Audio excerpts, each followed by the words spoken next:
All right, there we go. We're live for the after show. We'll see how many people show up and how quickly they show up. And so I have to kind of fill the time in a little bit. Just put the link information up on Facebook. Wow, man. Yeah, I got some comments. We'll talk to people about some stuff. Irresistible Truth. Hey, what's up? How you doing? All right, we've got watch the debate. Well, tell me what you thought. I don't see anybody. Nobody's in here. Watch the debate. So if you want to participate in here, this room with me and comment, you can with a microphone or a camera. You don't need to have a camera, but you need a microphone to get in and talk. And yeah, he was Church of Christ. Yeah, false gospel teacher. And but you can be on YouTube and you can type in things on YouTube and I'll see them here and try the StreamYard. So we have 2 people total watching. It'll come in. It'll come in here a little bit. So just killing time right now. Make a comment in there. I just couldn't believe what he said at the end. It really just threw me for a loop. Allowing God to forgive you. Oh my goodness. What he should have said was, I misspoke. I shouldn't have said it like that. Okay, fine. But no, he defended it. Allowing God to forgive you. Hey, God, I have to allow you to forgive me. You know? Okay, hold on a sec here. Hey, you're on speakerphone. They can hear you in the chat room. What's up? I put it in the Facebook on Carm. Facebook, okay. Yeah, which I said like 18 times, but that's okay. I'll be going back on and getting on Facebook. All right, sounds good, buddy. Okay. Well, I'll put it in the phone text to you too. Okay. All right. Okay. Yeah, there we go. Yeah, Charlie's great. All right. Let's see. All right, there we go. No, he does not understand Reformed theology. And I'm not the only one who said it to him. Others have said he doesn't understand it, and he doesn't. He fails to get it. And it's not like what we're saying is, oh, you don't agree with me, therefore you don't understand it. That's not it. He doesn't understand some serious issues within Reformed theology. He doesn't think Reformed theology is very deep.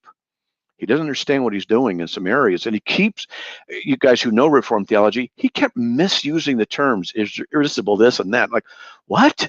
We don't talk like that. It's not Reformed theology.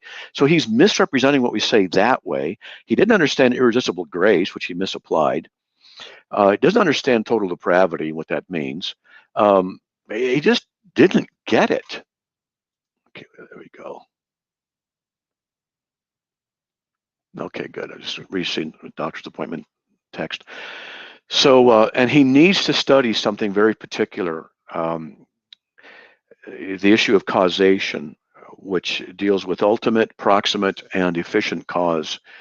And the thing is, if I were to, if I were to say this, I mentioned it to him, he just dismisses it. Unfortunately, a lot of times when I bring this kind of thing up to people, and I'll talk about it here to explain it when people get in, but what happens is a lot of times they just say, oh, you're just being philosophical, you're not being biblical. Well, no, we got to ask questions and we want to learn. Reformed theologians have tackled this for years and years and years and years, decades, centuries. And we ask very difficult questions.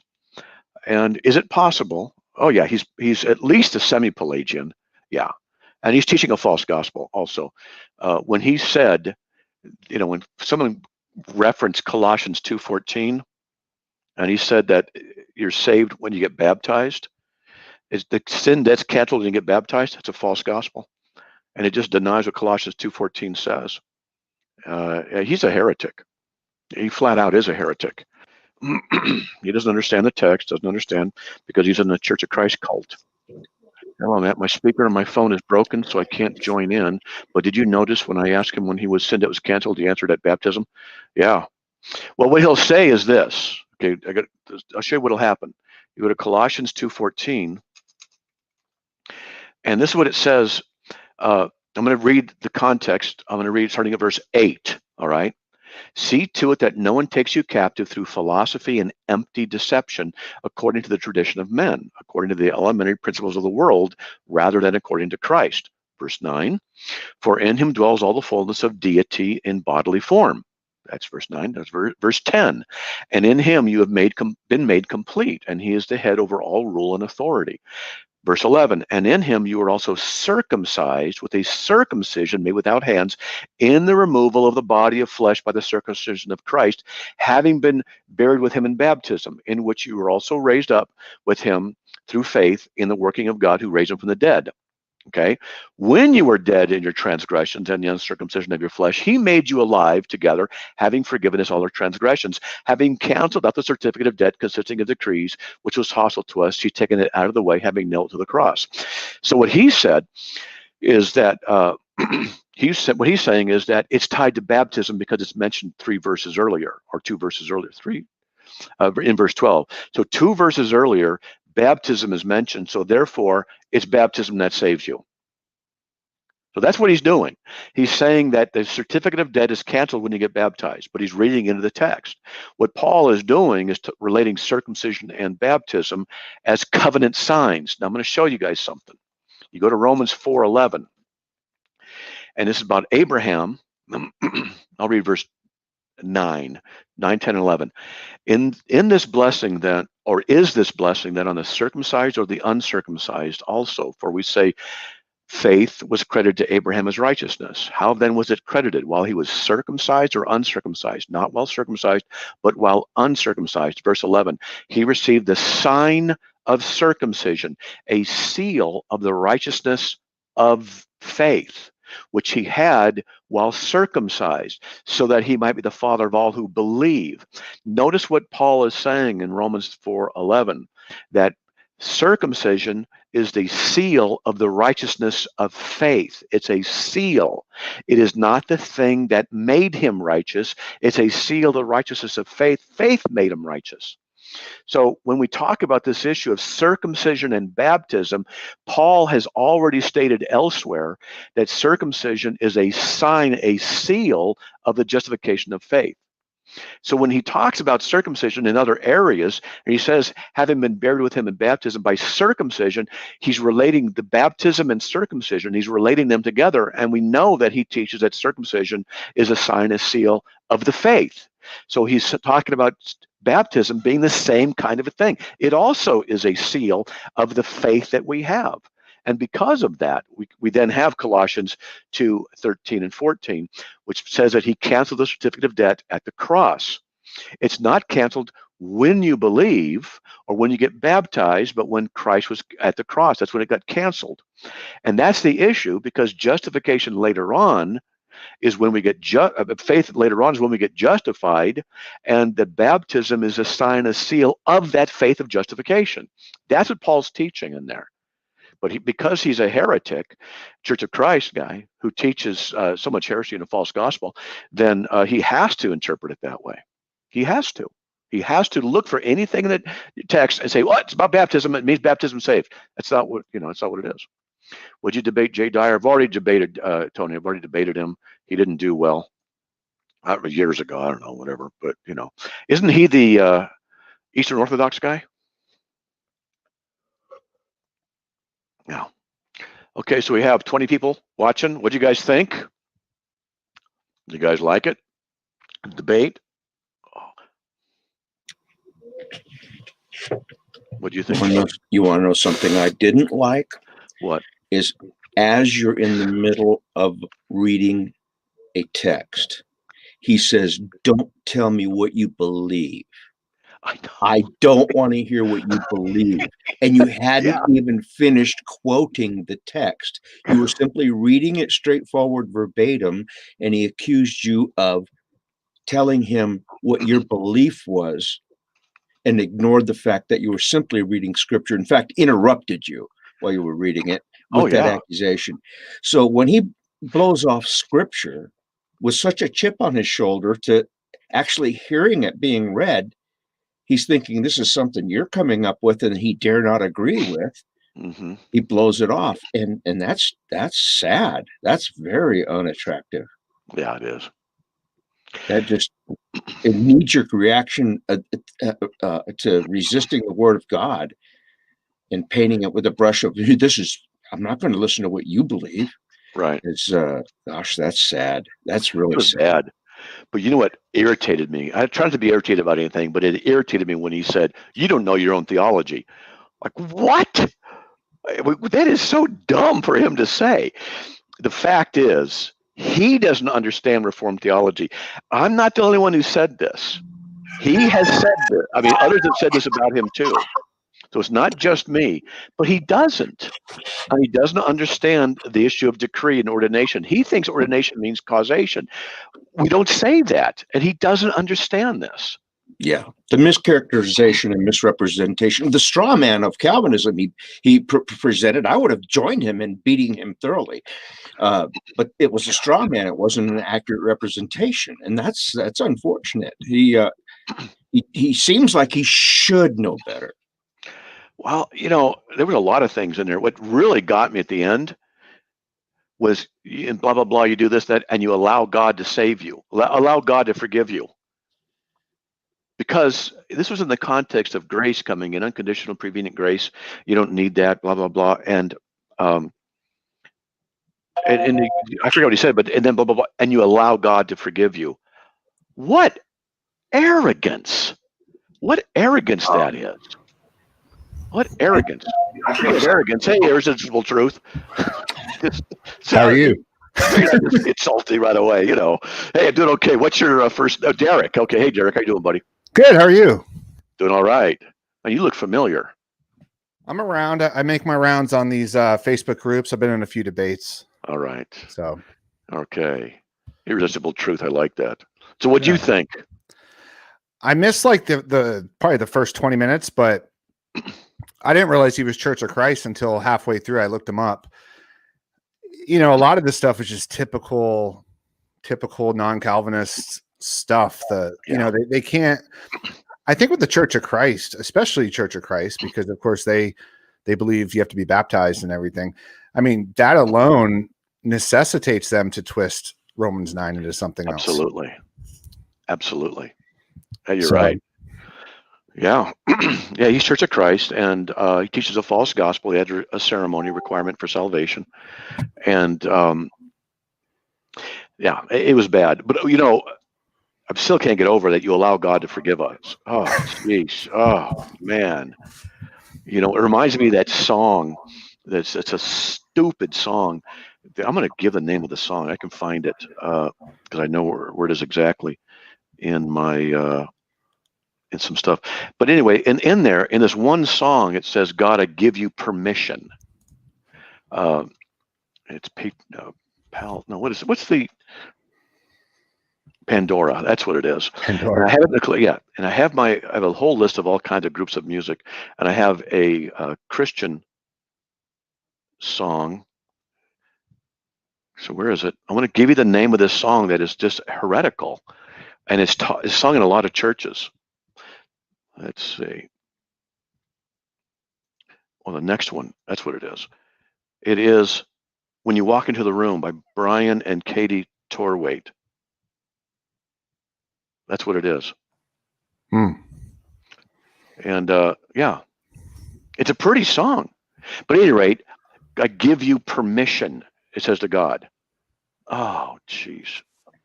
Yeah, Daniel Lundy made a good observation I see in the text, that when you're trying to answer him on a scriptural point and you're shedding light on it by using scripture outside of Romans chapter 9, he objected to you going outside of Romans chapter 9. Yeah. He objected for you acting like a Berean. Gosh, that's awful. That's just awful. Yeah. Yeah. Yeah. There's problems there. That reminds me, let me get my notes here. What do you think of this? I thought he just royally buried himself with, let's see, get the statements here. AK admitted that God grants that people have faith. He admitted that God has the right to grant who has faith to whoever he wants. Logically, this means that God chooses who to grant faith to. That's electing of salvation to individuals. That's what's logically necessary out of the statement. He didn't recover from that one. Yeah. I heard him when he was talking about Israel, and they all do this, right? They they pretend like God like really was rooting for Israel to do the right thing in the Old Testament, and it just and that I think that's how they look at us today. Like God's really rooting for us to do the stuff and to repent. And then he kept conflating. I think. Tell me what you think of this, Matt. When he kept saying conditional versus That was weird. dependent or something like that. He kept saying, you know. Yeah. Yeah, it was I'm trying to get my notes here. Yeah, he was pretty fuzzy on that. Yeah. I didn't understand his predisposition to reject the individualized language in the verses. I mean, yes, national application can be applied, but not to the exclusion of some of that airtight individual language. Oh yeah. And he seemed to be that seemed abhorrent to him to even recognize it. And his use of the word salvation or being saved. Yeah, the equivocation was so. I mean, his ruler was so elastic that he could take anything and read it any way he wanted to. That reminds me when I said that's good Reformed theology, because there were some things he said it was really good. I'm like, yeah, that's it. And he goes, no, it's not Reformed. Yes, it is. He goes, no, it's not. Yes, it is. That's what we teach. So I got a kick out of that. He thinks he knows Reformed theology better than I do. Now, I'm not saying that, just because I'm Matt Slick, I know it, but I'll tell you, he doesn't understand it.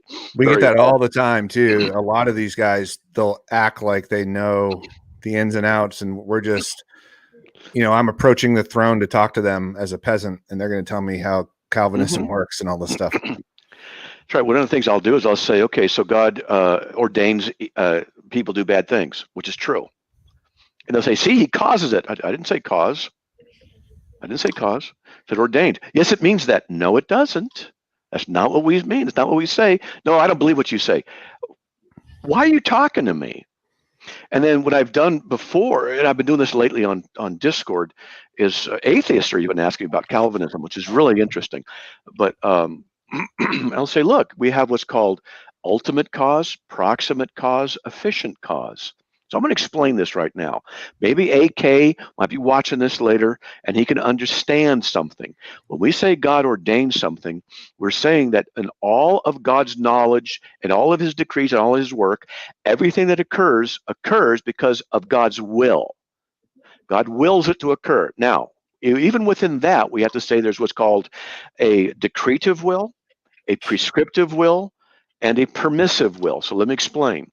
In the decretive will, God says, let there be light. Boom. His will is to create, and it occurs because it's what he decrees, and it's going to happen. His prescriptive will is, thou shalt not lie. So he prescribes a moral condition. Don't lie. And the permissive will is to say that he will allow you to lie. So it's his will that you not lie. It's his will to allow you to lie. And we say that these different aspects of his will are decretive, prescriptive, and permissive. These are the shorthand terms we use when we say in his prescriptive will, he doesn't want you to lie. In his permissive will, he allows you to do it. He doesn't want you to lie, but he allows you to do it. Now, does he cause you to lie? Well, let's talk about that. So the ultimate cause of Bob lying to Frank, the ultimate cause is God. And what we mean by that in ultimate causation is that from all eternity, God created, he ordained that he would create the universe. The universe has to exist along with the galaxies and the solar system and the planet and the continents and the air and stuff in order for me to be here and for Bob to be there where he was when he lied. Okay, the ultimate cause is God who brought everything into existence. The proximate cause is that God gave him the free will, and God can even ordain on that day that he's right there with Frank, because it can't happen. It was by chance, because what a lot of people are assuming is that things happen by chance and God's just going with the flow. It's not how it is. There's no chance in God's economy. And so the proximate cause of Bob lying to Frank is that Bob is standing there, Frank is standing there, God has ordained that they stand there. The efficient cause is that Bob himself is the one of his own free will and his own volition decides to lie. At this point, we would say he's the efficient cause of his own sin. God is not the efficient cause. He's the ultimate, maybe we could even say proximate, in that he brings about the circumstances by which Bob is allowed to freely lie. And so Bob is the one who freely chooses to do it. He's the efficient cause. So what we say about this is that within God's ordination, everything exists and everything that occurs is ordained by God. But he's not the causation of sin. And because he doesn't understand ultimate, proximate, or efficient causation. What I assume a lot of people like him think is that we Calvinists are morons who don't know how to think through these things and haven't gone through and discussed what about the nature of the efficient proximate cause? How do they relate in this particular situation? How about the eternal decrees of God in his ordination? How do these things work? Now let's get into the libertarian versus compatibilist free will issues because they relate to this as well. You know, these are the things that we discuss about this kind of stuff, and many of the Calvinist friends I have, we get into this for an hour or 2 hours at a time discussing these things. And I know that a lot of Calvinists think, a lot of anti-Calvinists will say, Calvinists don't think about free will. Oh, they don't know about causing sin. Oh. And when I say you don't know what you're talking about, I'll teach you about this. Oh, you're arrogant. I just want to say, just shut up and go away. Go get your diapers and go play out in the yard with your little ball and your puppy. Because I get so tired of people saying, I know what it is. I'm not going to listen to you, Matt. You don't know your own theology. It's ridiculous. So, this is it's stupid. It's stupidification. Moronification is what I call it. Okay. There. That's right. Yeah. You know what's interesting though, Matt, is if you look, so this guy was Church of Christ. You could talk to the open theist, you could talk to the provisionist, you could talk to the Arminian, and they all kind of hold hands against the Calvinists. And I think the glue that holds them all together is libertarian free will. I think that's the pedestal that they put it on, and they're happy to go gangbusters against the Calvinists, but they'll never address like the Church of Christ issues, for example. Nope. Because I believe men and women, people, don't want the sovereignty of God. They want their own sovereignty. It's as simple as that. Mm-hmm. I'm the one who's going to make the choice. I'm the one who in my wisdom chose God. And it's not up to the man who wills or the man who runs, but upon God who has mercy. And they don't get that. They don't get it. Yeah, they don't. Let me get my Calvinism notes open. I've been developing Calvinism notes for a long time. It's opening right now. I'll tell you how many pages I got.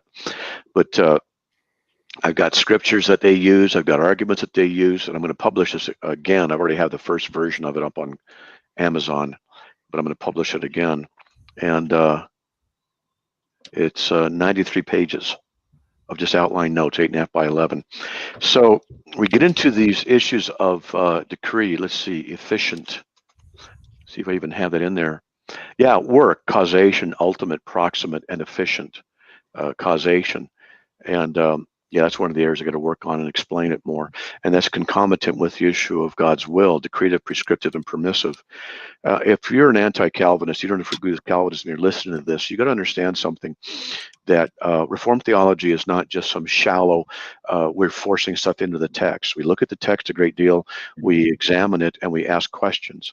Generally, the questions we ask are not asked by others. We get into the issue, for example, of what's called libertarian or compatibilist free will. Libertarian free will is, I call it anti-compatibilist free will. So let me explain. We have free will, and what is free will? Free will is the ability to make choices that are consistent with your nature and that are not forced. We use this definition because God himself cannot sin. He's only able to do that which is consistent with his holiness. We have to use free will definition that's consistent with God's nature. God's is a standard of freedom, not us. We don't want to use free will as defined by man's ability, that he has to be able to choose and be able to accomplish something and be able to equally choose between good and bad. And that's what free will is. That's not what free will is, because then that means God doesn't have free will. And what that is, when people do that, when they start using man as a standard of definitions, then they're humanists, and they don't understand what they're doing is sinful. They're using themselves as standards. I will experience my own freedom and my ability to choose, and so therefore I'm going to put Scripture in subjection to it. So what we say is, as Reformed theologians, what we say is that our human free will, which is free, but free in a manner consistent with our nature. The unbeliever is a slave of sin, a hater of God, does no good, cannot receive spiritual things, dead in his sins, by nature child of wrath, full of evil. So therefore, and notice that AK couldn't answer that question, but what we would say then is that in a condition like that, nobody of their own free will is going to come to faith. That's why the Bible says God has to grant that we believe, grant that we have repentance, and grant that we come to Christ. If it was up to our free will, then those verses would not be necessary in Scripture. So what we have is the issue of our freedom of will, and we can call it compatibilist free will. What that means is that we have free will, we're able to freely choose what to do, and that our free will is compatible with God's sovereignty. Now, libertarians would say no. If your free will is known by God, your choice is ordained by God, you're not free will to make it, not free to be able to make the choice. But that's not true. It's not logically necessary. And I will go so far as to say that those who make that complaint don't understand the issues and don't understand the logic and have not thought through it very well, and I can help them go through it if they're interested. We can go through those issues step by step, but they've not done their homework in this area. Furthermore, what I usually will do is bring up the issue of Christ, who in John 5:19 and John 5:30, we know that Jesus had free will, but he could do nothing of his own initiative. John 5:30 said Jesus could do nothing of his own initiative. Well, that means he has free will, but he could only do what he saw the Father do. John 5:19, which means that Jesus came to do whatever God the Father had predestined for him to do. And yet he had freedom. So we see right there exemplified the issue of compatibilist free will in Jesus himself, with the predestination and ordination of God to have Jesus do whatever that God the Father wanted Jesus to do. Because Jesus says, I could do nothing of my own initiative, but yet Jesus had free will. This is proof of compatibilist free will's validity. Libertarianism is anti-compatibilist. Libertarianism says that God's predestination is not compatible. God's determination is not compatible with our free will. But right there, I'm proving that it is compatible with Jesus himself. So the libertarian view is false. It's not biblical. So they don't understand that issue as well. And then we get into these issues of God's will, God's decretive will, prescriptive will, permissive will, ultimate cause, proximate cause, and efficient cause. These are the things that get in with the issue of the will of man, and we relate all these together and we discuss theology.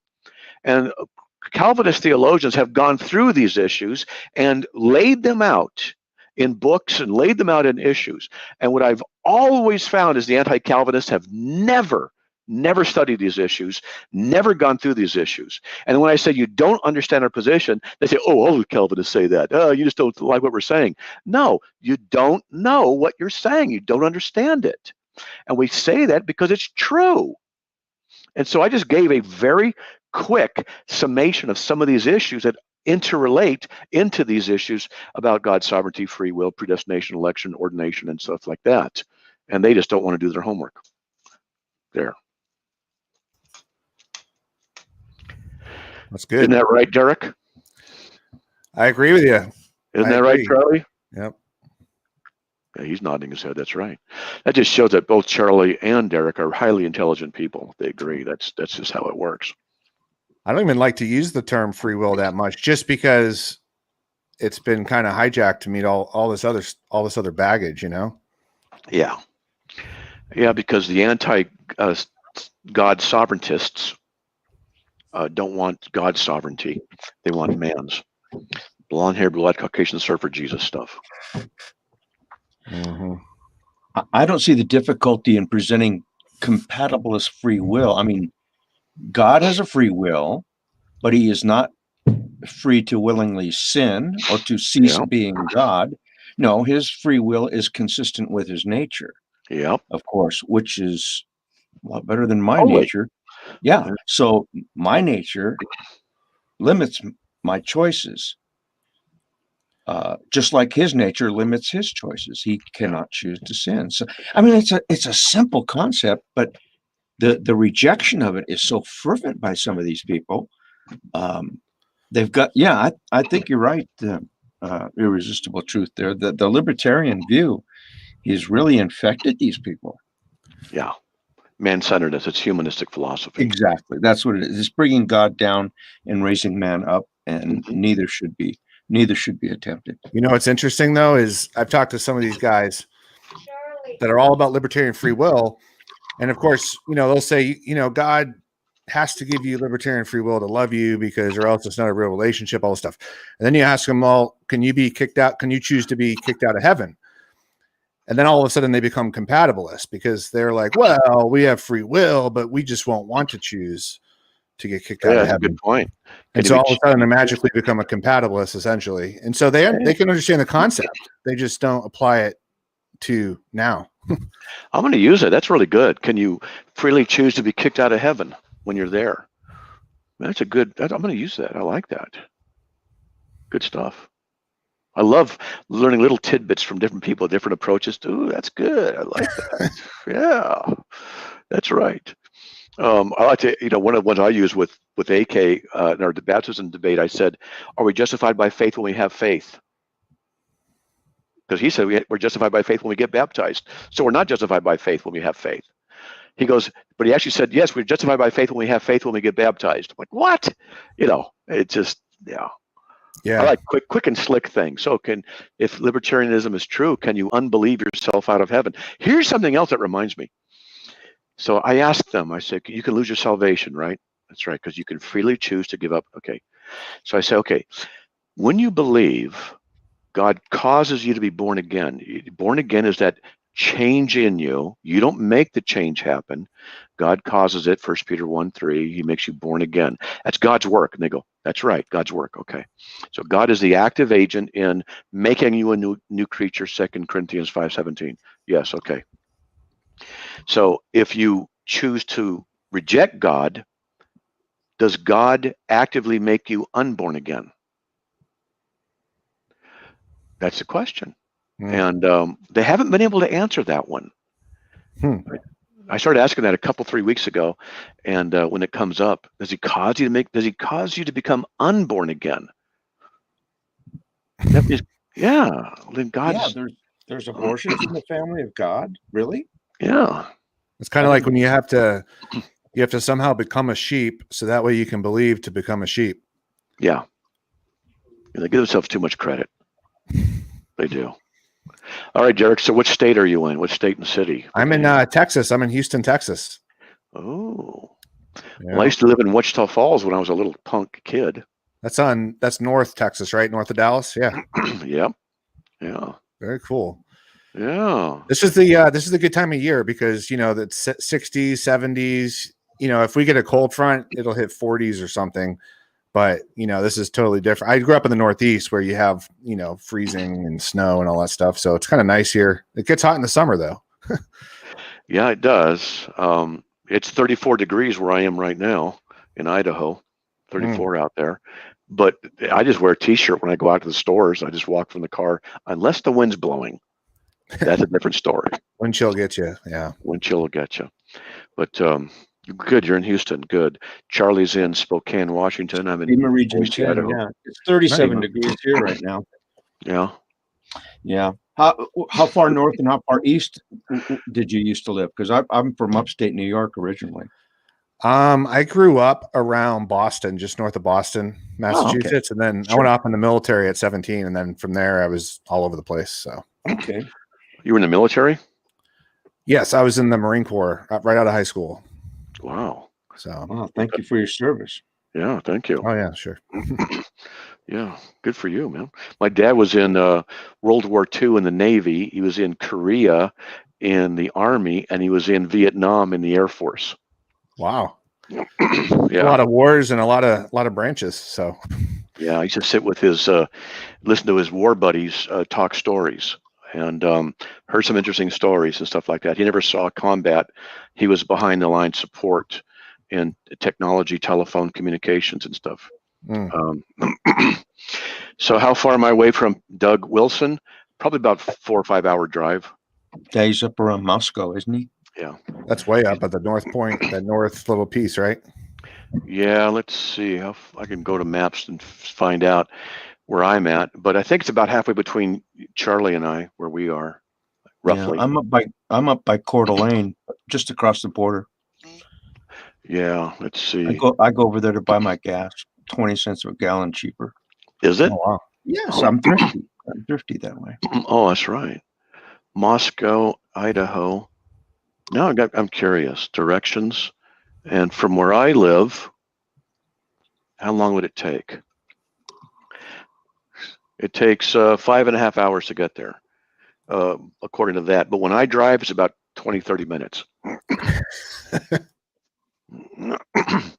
Yeah, I've been through it before and drove through it. It's pretty nice. Idaho's a pretty nice state. Did you know? I've been told this several times. Idaho has the most surface area of any state in the country. And that's because it has so many mountains and valleys that if you were to flatten it all out, bigger than Alaska. And I go, no, it can't be bigger than Alaska. You go, yep. Someone told me this more than once. And Wow. I don't know if it's true or not. Probably I think it's apocryphal. I'd hate to be the guy that figured that one out. It took a while. That would take a while. Yeah. So there's lots of mountain ranges, but I don't know if that's true or not. I just heard it.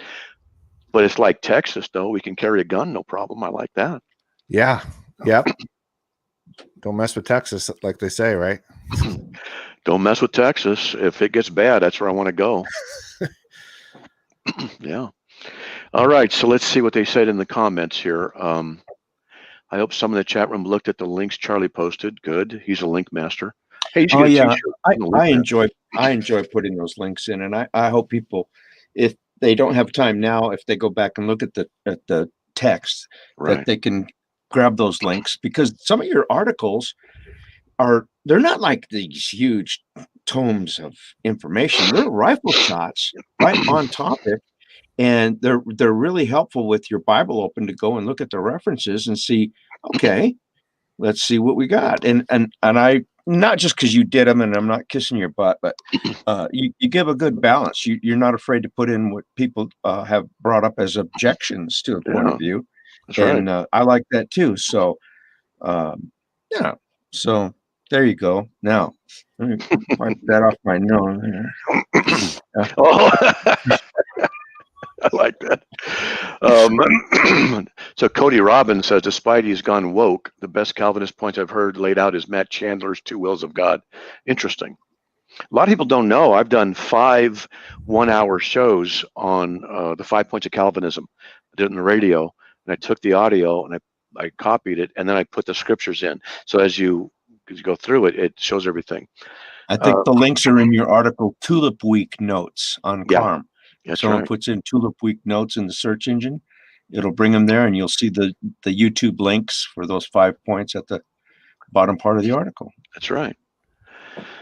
So someone said, looks like Idaho is a place to be in tumultuous times. Yes, it is. It's actually legitimately the best state to be in of all the 50 if something hits the fan, because to the west and the east and the south are deserts, and it takes hours and hours to cross it. And to the north is a lot of mountainous ranges. And so this government actually said it's the best state to be in for various reasons. Whatever, when the zombie apocalypse happens, which means Democrat apocalypse, because zombies and Democrats are very similar, that neither has frontal lobe functioning going on. Now, don't insult zombies. Come on. That's right.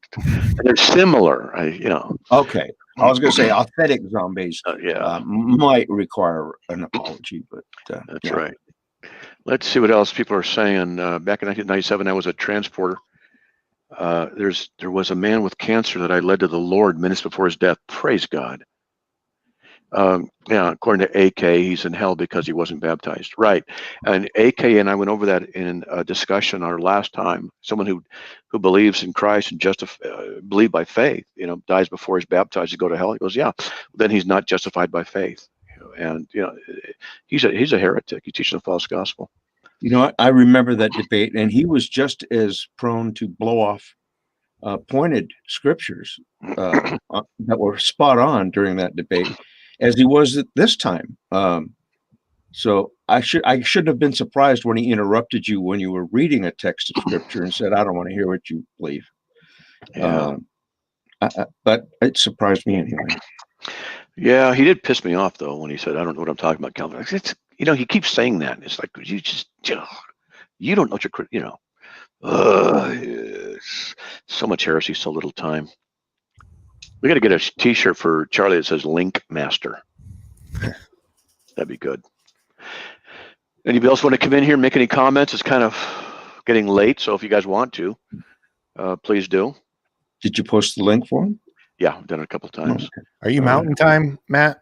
Yep, Mountain Time. So for me, it's just about 7 minutes after 9. Yeah, I'm Central, so I'm one above you, one ahead of you.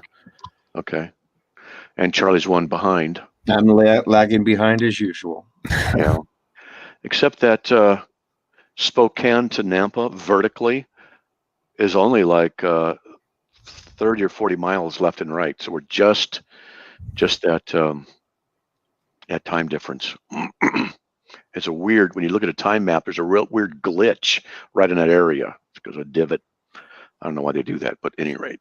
Matt, I got a question for you. So when you do a lot of debates, it seems like you're on the Gospel Truth and you've done debates for many years. Do you actually prep for the debates? Do you actually look and research your opponent and stuff, or do you just kind of have notes or do you just cram it right before and just?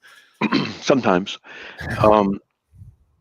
Depends. If I'm doing a formal debate at a new location, then what I do is I devote more time. And something like this, I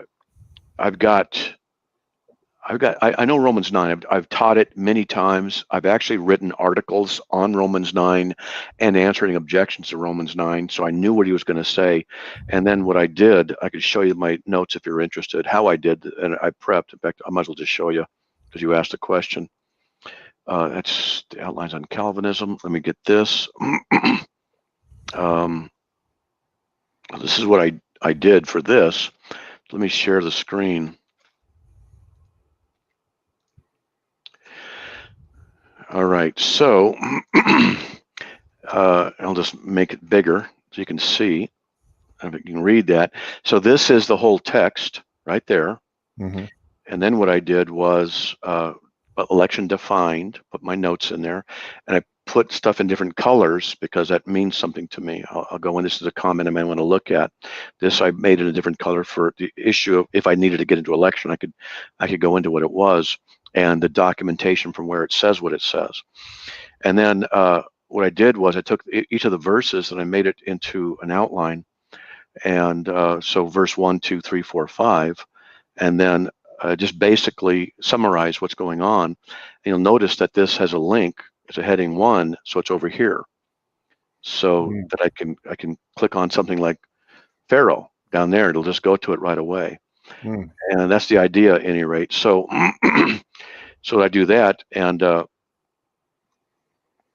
so then because Romans 1 through 5, I mean Romans 9 1 through 5 is relevant, but not that necessary. So I started putting my notes in here, and you'll notice that election thing here. This in green means it's my comments. Brown is the opponent's comments, and I chose brown for a specific reason. What else is brown? It's full of crap, and so that's why I do my opponents in brown. And you're typing that as they do their arguments and stuff, or you already researched that from other stuff they said? Well, let me show you. Okay, I'm going to activate my speech program here. It's okay. Okay. So sometimes when they're talking, what I'll do is I'll sit here and speak into the microphone like I am right now, period. And then I will repeat what they're saying. And that's how I can do this so quickly. That's pretty cool. And so, so that's what I do.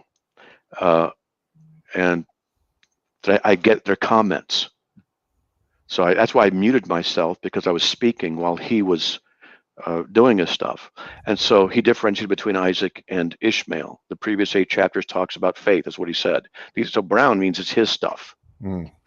This chapter is about the freedom of God in his choice in the past election of Isaac over Ishmael. He said it's not about salvation of the individual. And then I wrote my comment in green. That's the case, and why does God say he loves the individual Jacob, but he hates the individual Esau? Now, this is just a quick note because I can get into more, okay? And so Sarah was chosen, elected by God. And as almost always the case, when you have notes, you don't use a majority of it. You just have stuff ready. So this is some of the stuff that I was using. And, I did go into this one here a little bit, that Paul was a chosen instrument of mine, the same word that's used in Romans 9. We can get into this, to bear the name of my Gentile among the Gentiles. He was chosen for salvation individually. That proves it right there. And I did mention it, and he just ignored it, flat out ignored it. But I didn't focus on it too much because of the debates on Romans 9. But nevertheless, that's supposed to be brown right there. Oh, it is brown. So he said election is not about God's irresistible grace to choose one over the other. It's about nations. And he said the issue of righteousness is regarding God choosing Gentiles to save as well as the Jews. God's choice is not based upon Jewish nationality. So these are the things he was saying. So then what I would do in my response, my opening statement, is I would go through and read through here, read the text, maybe glance at what he said and address what he said. But as you noticed, I went through this too. And so what I did was I skipped his stuff, kind of, and I went straight to here. And so it says the Lord, he's going to harden his heart. God's the one doing it. And so this is the methodology I use. And you can see there's plenty of notes. Mm-hmm. And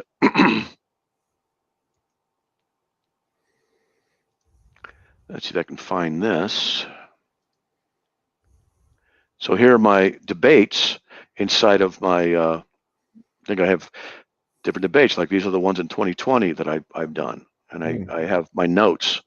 And so is naturalism or Christianity a better worldview? Okay.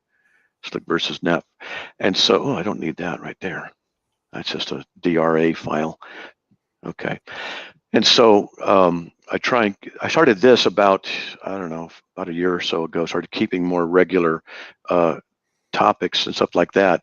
So back in 2018, I really wasn't keeping record, but now I am.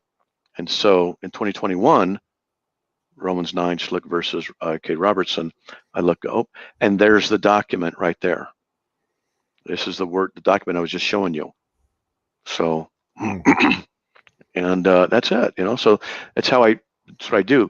So when I debated, for example, let's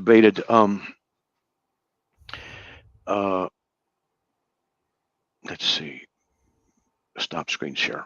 When I debated the atheist guy, Dan Barker, I read 2 of his books. I listened to like 5 of his lectures. And I got my notes still, and I was so ready for him that I don't know if you ever saw that, but I asked him questions that were really tough. Even the audience some questions went, ooh, they were short killer questions. So lately I've been working on so much stuff, I haven't been able to devote a lot of time to prepping it like I want to. Yeah. That's great. Thanks for sharing that. That's helps. So, I debate, and this program, this is why I use this wireless microphone. It's $180. The charge on it lasts for hours. It can go like 100 feet. So I can go downstairs, get something to drink while I'm still talking to people. And I use Dragon Naturally Speaking. It's like $300. And, but once you've got it, that's it. And here, check this out. Moving my camera. See if I can get this over here. Let's see. I knew you had a bunch of monitors because you're always looking around like. Yeah, these are all 4K monitors right there. I have 4 4K monitors. It's like an operations center. Yeah, I could probably launch a space shuttle from here. I don't know if you can see my computer down there. Yep. But yeah, there's no moving parts except for those fans. Wow. Even the hard drives are called M.2 and stuff like that. So let me get this back here like that. There we go. Very cool. So I have a Joanne and some, well, others say some people sent me money for a chair, but I couldn't find one that had cloth seats. I had to put a towel over it because I don't like leather stuff because it makes me sweat. So I am dialed in. I got my light up there. I got everything. I do my radio show right here. Here's the instrument for the radio show. That's it right there. Oh, cool. And so there's the headset for that. Yeah. So that's the Comrex. And anyway. So you can just lock yourself in the office there and stay there for hours. Just leave to get food and go to the bathroom, huh? That's right. And I'll notice that my children have changed. Hey, you're taller. Yeah, about 6 inches, Dad. Yeah, that's right. So I've spent several nights in that room and woken up more intellectual than when I went to sleep. That's right. When we had people over here, we just put a bed right back there, and he slept on it. See, that's a nice thing about the guys. It's like, we don't care. Just give us a bed on the floor. And my wife's going, he can't sleep on the thing on the floor. Why not? That's rude. No, it's not. I'd be on the floor. I don't care. Give me a couch. We don't care. We're guys, and so Charlie would sleep on the floor and others would sleep out here on couches. We've had a lot of people over here at the time before. Yeah. So, at any rate, I ramble a lot. Let's say 2 discussions I've seen between you and AK haven't been very good debates.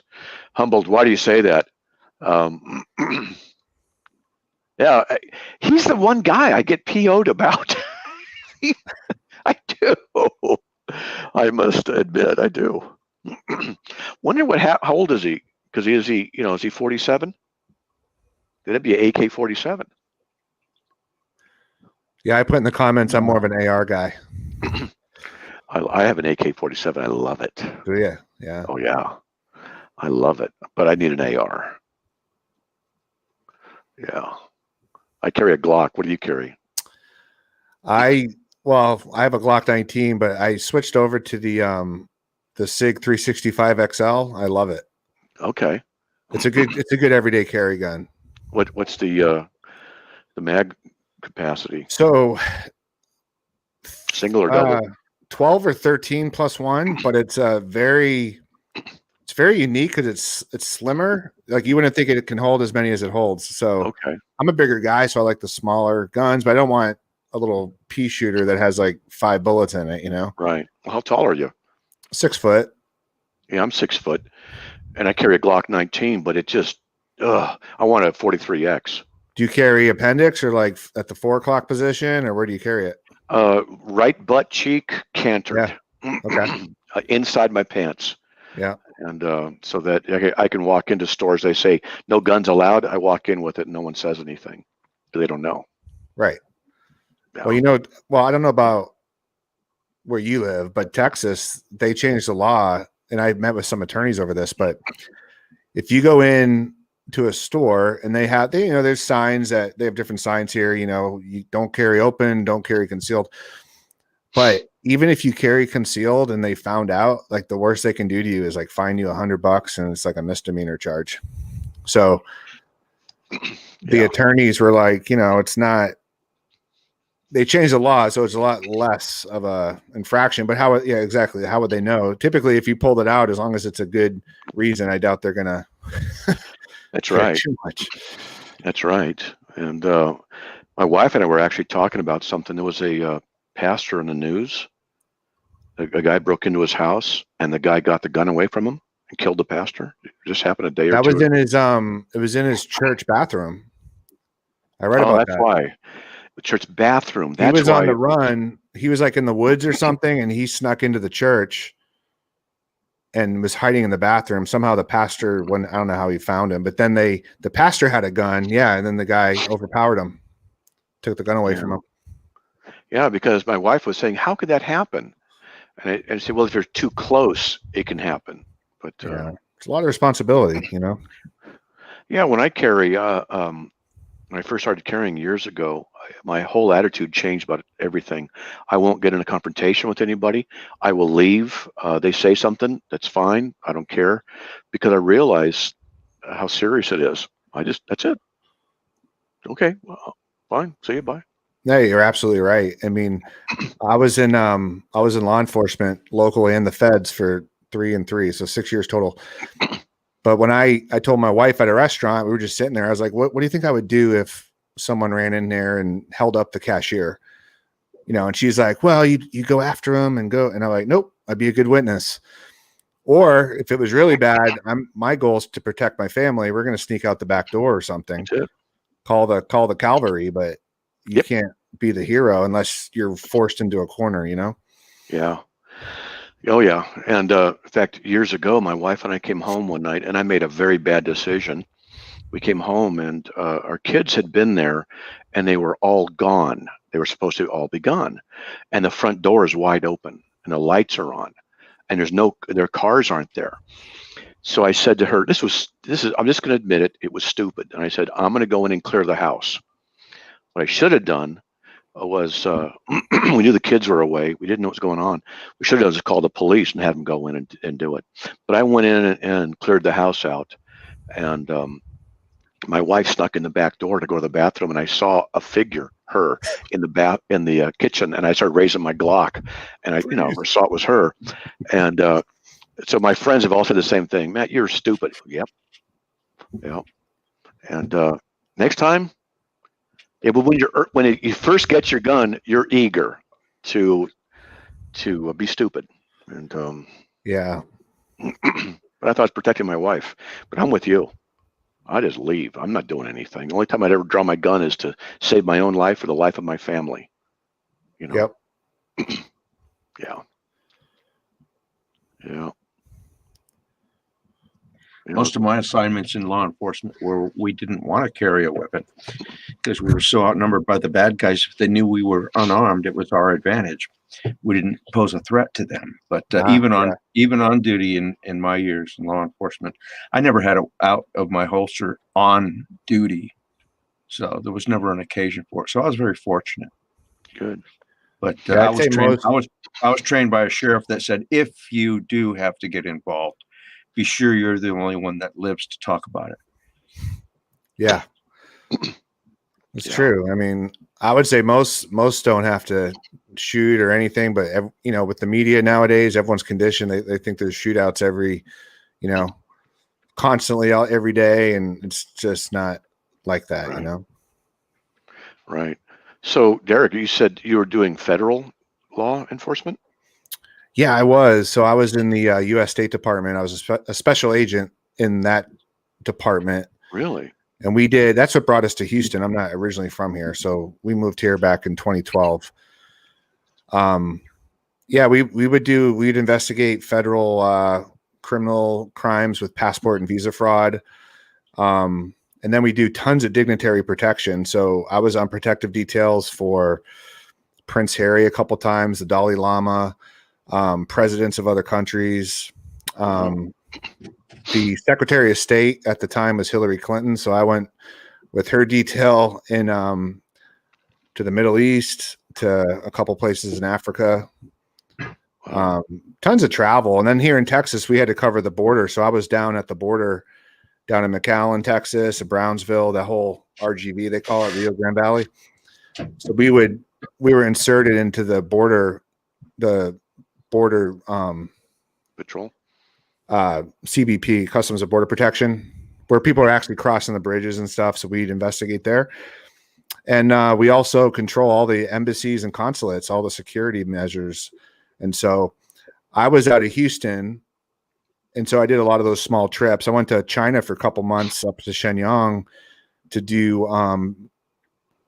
visa fraud cases way up northeast China out of one of our consulates. So for like 2 months, that was just a temporary duty assignment, but it was very busy. And so, with the family, it was just not, we'd have to move every 2 to 3 years. It was very transient. And I just made the move to get out after my first kind of term, so to speak. And so left that in, 2014, essentially.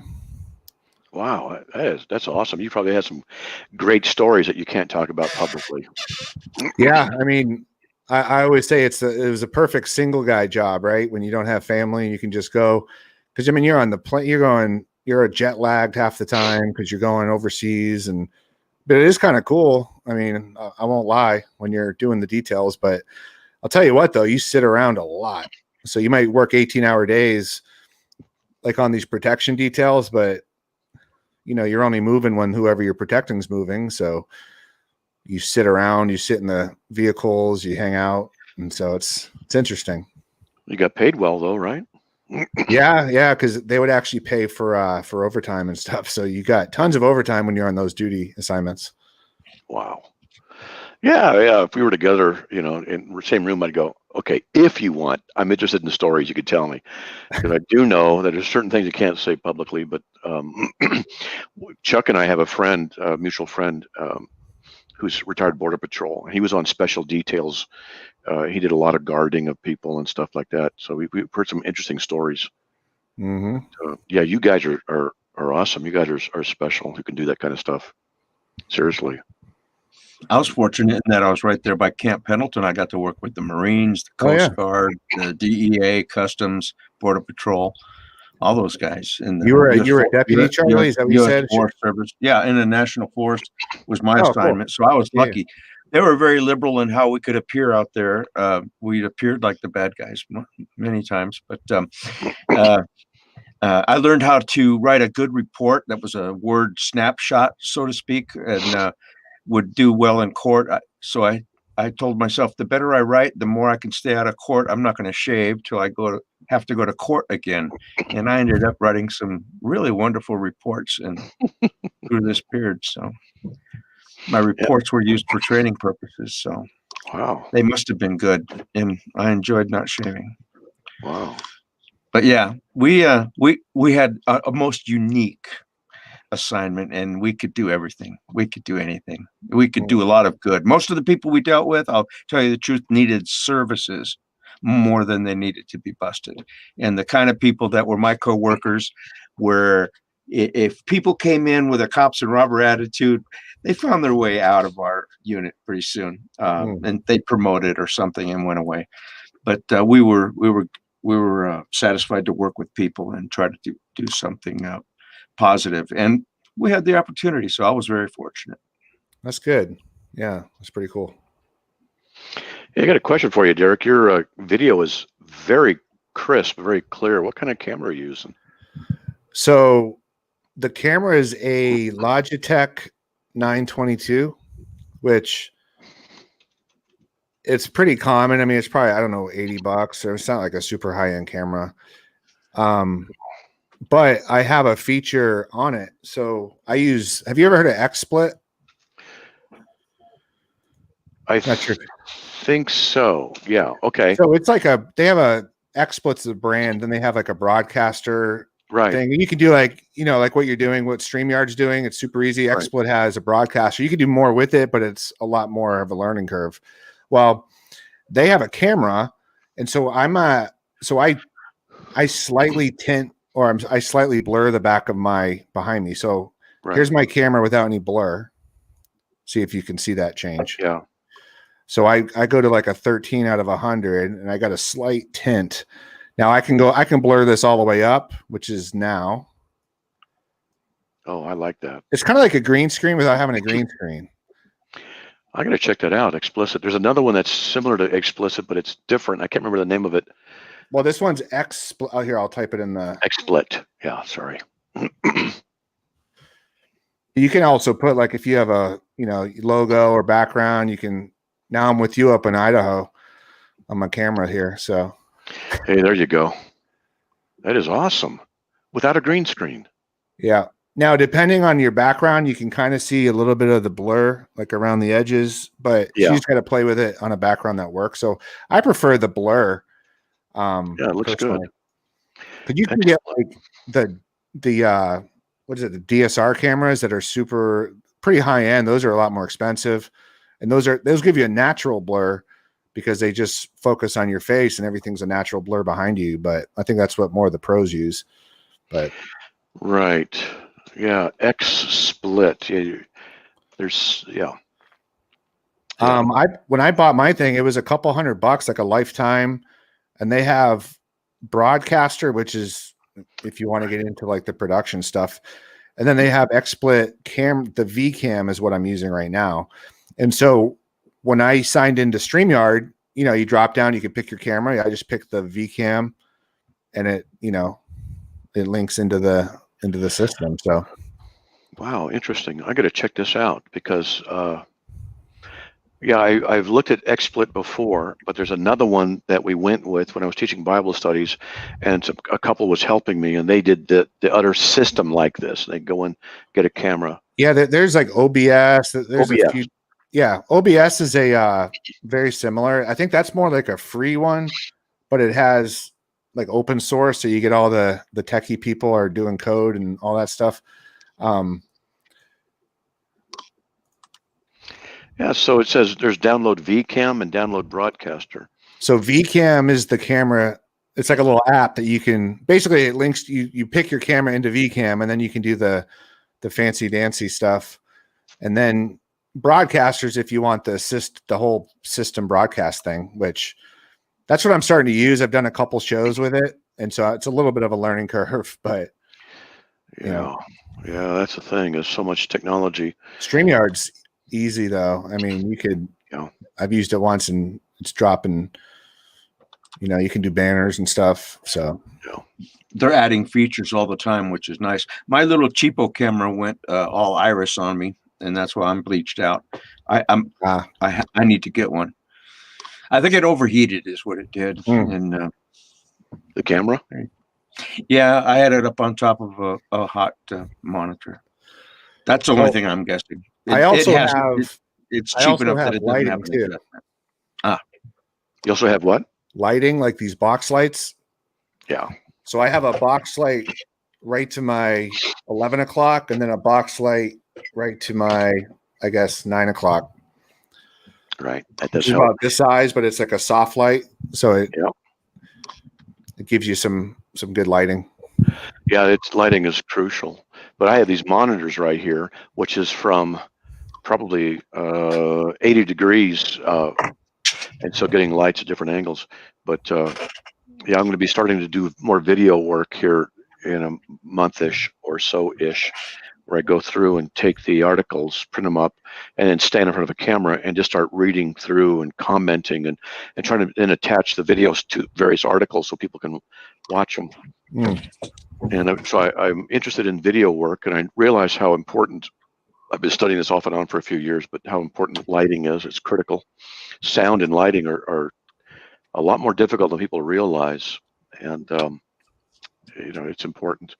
But yeah, it looks really good. It's very crisp, clear picture. So I'm literally installing VCam right now. Oh, cool. Yeah.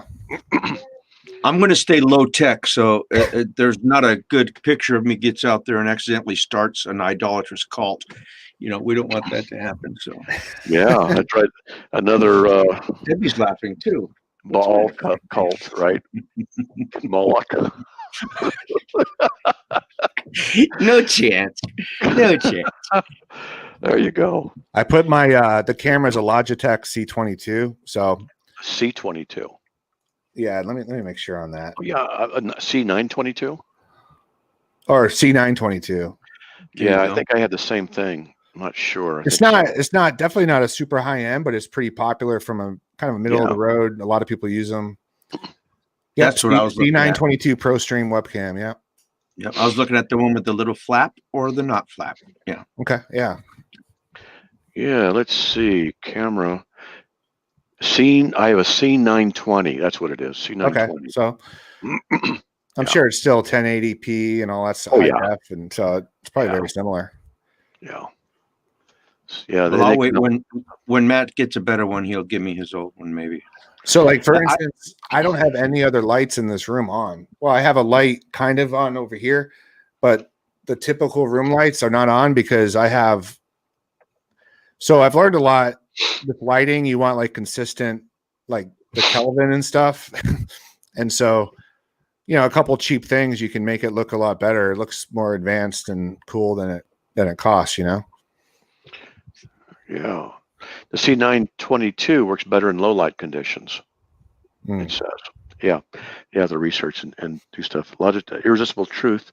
That's what yours is. Humboldt Clay. Okay, I see. Humboldt Clay obviously has an eye problem. Yeah, if you have questions, feel free to reach out to me. I'm happy to help you out. Are you Yeah. going to do your own video edits, or you probably got guys that will help you on that, right? Here's the thing about all of this is people who get involved with CARM are eager at first, and then things go bad. It's extremely rare to find anybody who's dedicated. Charlie's dedicated, but we've known each other 40 some odd years.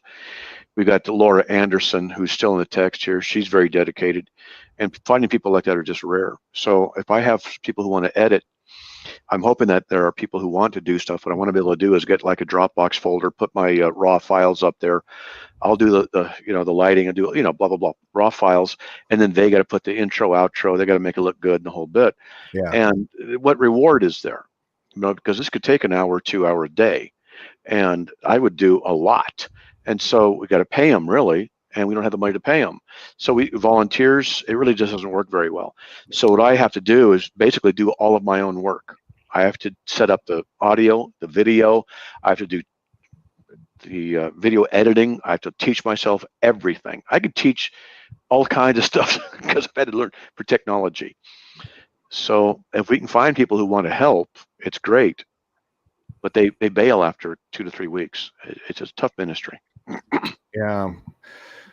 You probably need to check out some of these Christian colleges where they require their students to do some like community service work and get these young kind of techie.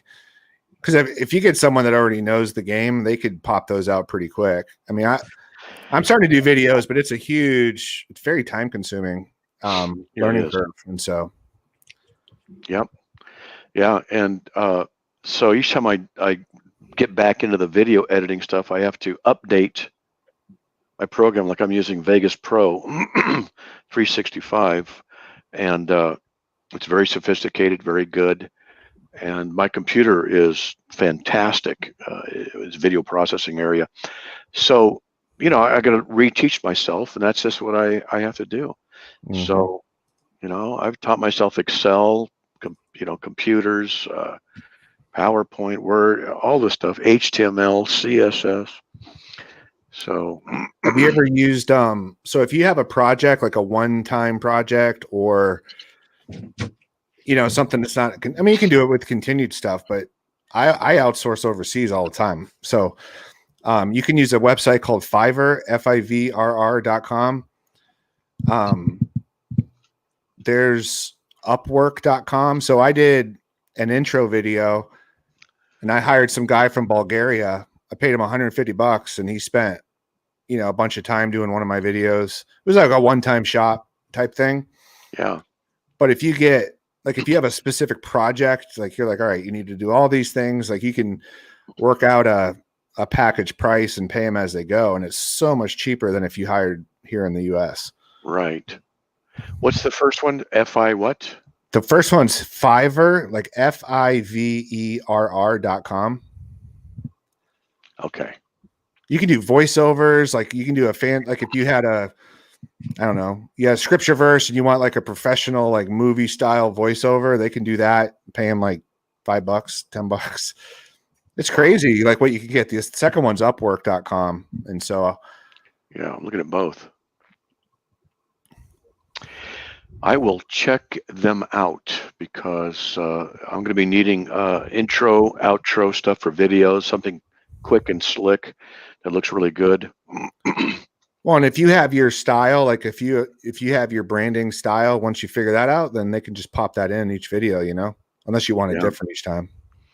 No, the idea is we want a CARM intro. We did someone who did one years and years ago, and it looked really good.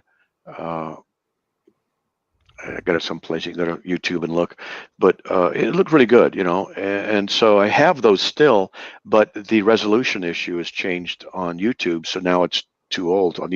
I could probably say to somebody, use this as a template and do the same kind of a thing, I guess, unless they got something better. But that's a good idea. I definitely need to do that. What you do on Upwork is like you'll put a job up there. You'll say, all right, I have, 10 old videos. I need you to update them, use a template we have, and you'll post that. And then you'll have people bid on your job from all over the place. And you can look at each of their profiles. You could see some of the work they did. And if you find someone that's like, all right, you did pretty good work, you can hire them through Upwork, and you're protected. You don't pay anything. It's not like you have to pay them ahead. They control the payments, and you can, if you have a longer project, you could pay them in gold. Yeah, and exactly. So you could pay them, $25 a week as they go, and after 6 weeks, they get all, they have their $150 Right. or whatever. I mean, it's pretty cool. So Okay, I'm gonna check it out. Yeah, I am. Let's see. That would be video.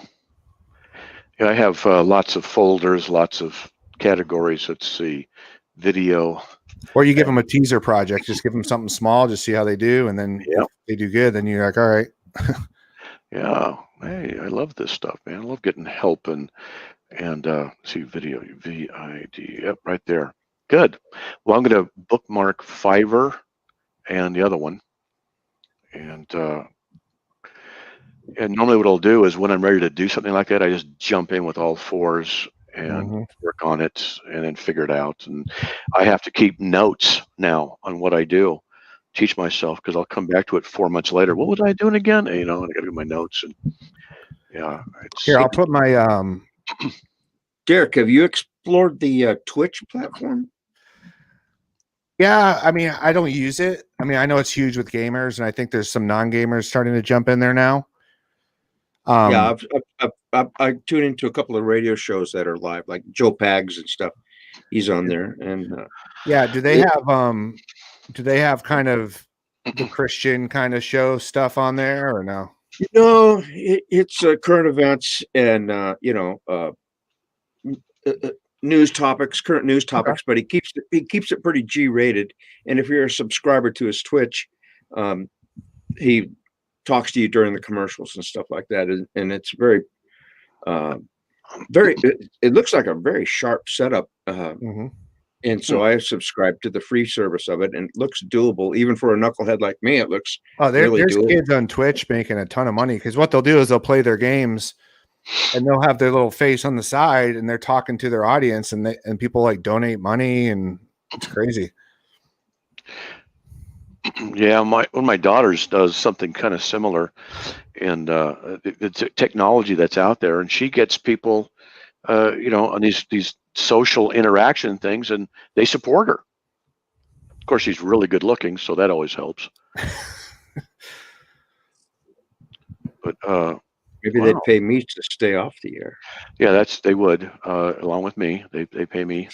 As my wife's a good-looking woman, and Derek, and she's a nice-looking woman, and so we go out, and I'll say that she turns heads, and she does, but I do too, but for a different reason. So it's, yeah, but yeah, this is good. Twitch, I got to check this out too. Got so much to do. We got to get into the social avenue. What we're trying to do with Carm is we've got the new site out, and it's got a lot of bugs in it. We're going to get that fixed, and that's just what happens. But we're going to get video release stuff. We're going to have a video page on the site. It comes up so that my radio show comes up. They can see it. We're going to do all kinds of things, newsletter things. But at any rate, we're also going to try and get our SEO back to where it was.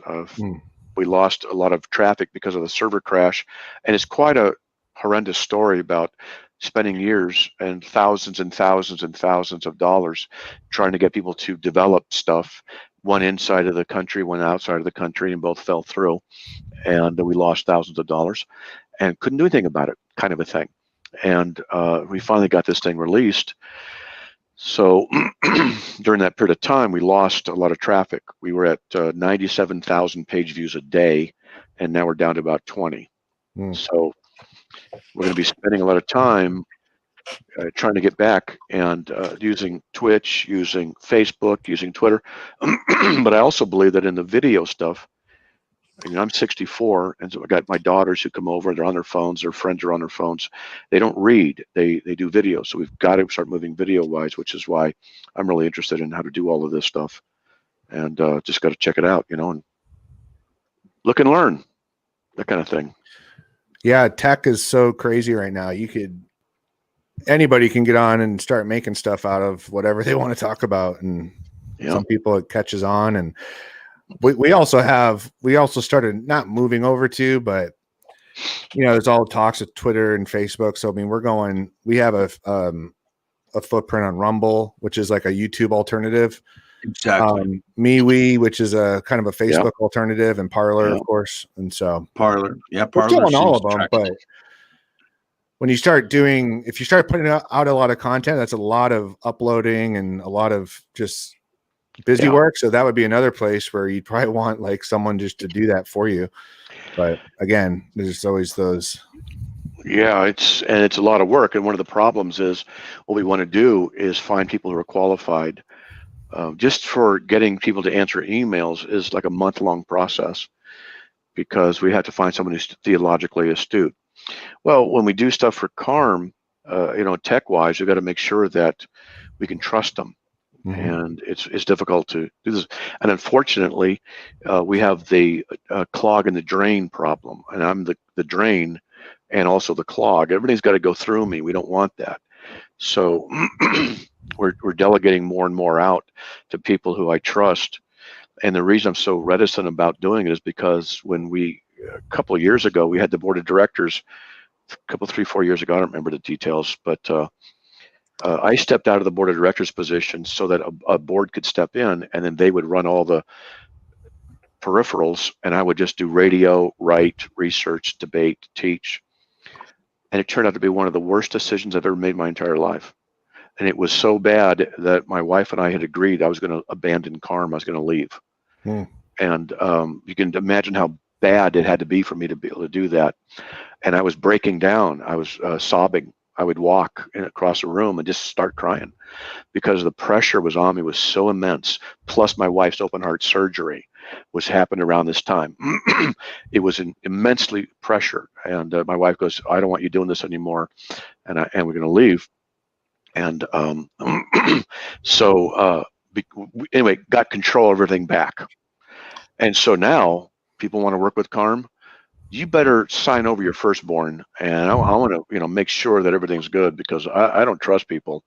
Now, Charlie, I trust. Okay, Charlie, I trust. I trust with my life. And our other friend, Dave Kimball, I got a couple of other guys that are like that around here that I trust, but I can count them all on one hand. And when it comes to this kind of stuff, you'd be very, very careful who you give the keys to. Yeah, very careful. So we have to vet them thoroughly. So even doing a video, I got to make sure that if someone does a video, say from Bulgaria, they do a video, that they haven't inserted some code into anything to make sure. I got to check with people. Could this be done? Could this be? I have to do that because we get attacked. Don't know if you know what DDoS attacks are. But, okay. I don't know if you know how big one can be, but they try to overwhelm your server, right? Right. And and we had one at 49 gigabytes per second, which is the Titanic driving through a little door. It's not going to happen, driving through a door, So it was just immense, and anyway, it's a tough ministry to be in. Plus, I got swatted. I don't know if you know that. I got swatted. Did you? Yeah. Someone called the cops and said you were doing something, and they hit your house. Really? Yeah, this happened a couple of years ago, and someone called up. The police told me about it afterwards. They said, someone called up and said, my name's Matt Slick. I just shot and killed my wife. And so my wife was coming out of open heart surgery. She has some rare problems. At any rate, she had open heart surgery. She almost died on the table. And so she's in our front door. You come into our front door.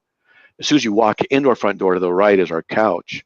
And our couch has two automatic machine things, recliners. So she's in the far right one, and I'll get everything for her. The only thing I can't do for her is go to the bathroom for her. So she's in kind of bad shape, and she's recovering. So anyway, in that context, okay, which is part of the reason I'm telling you this. So I get a phone call. Come on downstairs. This is the Nampa Police Department. I'm like, what?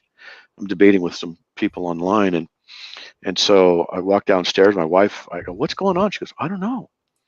And I opened the door, and there were cop cars everywhere, guns pointed at me. It was 9 o'clock at night, but I could see there were, ARs and Glocks, and because most everybody here has Glocks. And come outside, come up here, put your hands in the air, put your shirt up, turn around, walk backwards. and the whole bit. And they handcuffed me and put me in the squad. Or before they put me in the squad car, they asked, "Where's your wife?" I said, "She's in there underneath the window." Not. I'm a little nervous. It's not the best choice of words. Oh, I said, "She's in the house." Then you go, "Where is she?" "Well, she's under that window right there." I meant, Not like and under it. Yeah. yeah, under is not the best choice of words. And so they said, "Well, have her come out." And I said, "Well, she can't." So So you're matching their perception. You're fitting right in there. Yeah. yeah, it's not going well. And I did not know that my daughter was already in a cop car, and that they'd already gotten her out. And Oh. she said, "No, mom's okay, everything's fine." So they had heard that, but at any rate, so I didn't know that. But I'm saying these things like, I shouldn't have said it that way. It's not a good choice of words. And I said to these guys, "You're gonna have to go clear the house. She's in there. She's had surgery. She's everything's okay. She's in there. Just go in, clear the house.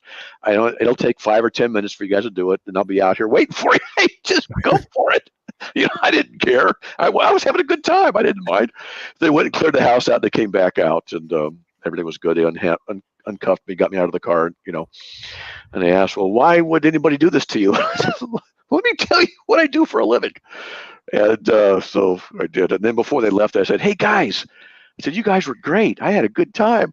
I got a great story now. I wasn't worried the slightest. I know you guys are good. So, hey, thanks." And they're looking at me like, "Did he just say that?" I go, "Yeah, it's no big deal." And obviously they couldn't trace back the caller. So Right. It was anonymous. And we had people follow me in cars, follow my wife in cars.